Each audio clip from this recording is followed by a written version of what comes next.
Hello. Today I want to talk about couples who separated in a time when divorce was very uncommon and how you might be able to identify that. Also, feel free to email me genealogy questions at any time, have me take a look at your research for optional donation, or have me give you a quote on a project. Holidays are coming up and I have gift certificates. I put a nice little wax seal on them and on antique paper that you can give to somebody. A lot of great research comes out of holiday gift giving. Um, so people who separate in a time when it was very uncommon to do so. So a lot of times I see where somebody lists themselves as widowed, but they actually aren't. And this has come up way more times than I would have expected it to.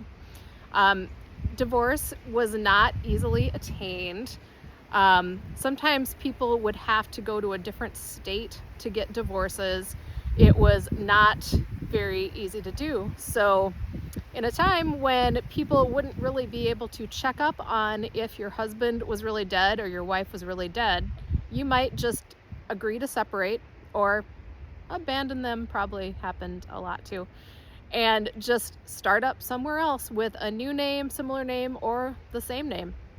So don't assume somebody is really widowed when it's listed that they are. For instance, on a client project I just completed, there was John Cook, who said he's widowed in the 1930 census, but his wife, Lily, is alive and well on the other side of the state and married to a second John Cook.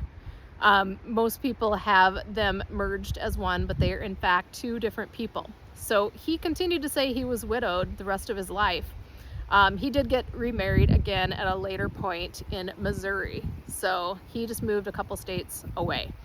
And she never mentioned her first husband again, though obviously her children knew who the dad was. Another one that was kind of interesting in a client project was John Lettich. He was from Pennsylvania, and he left his wife and 4 kids and moved from Pennsylvania to Iowa. This was in the 1850s. Before he went, though, he went ahead and he sold all of his land to her brother. And that's how we were able to figure out that it was the same person who moved to Iowa, and that they must have just agreed to separate, or who knows, maybe he snuck out in the night after selling the land. I don't know. But it's really interesting to see how often this happens. I had another client project for Newton E. Bateman. He was in Springfield, Illinois in the 1840s, and everybody in his family believed he had died. His wife believed that. It wasn't just a matter of separating, and I found him off in Kentucky living with his sister, and he lived another 20 years. So don't take things at face value. Always look for other clues that it might not be true,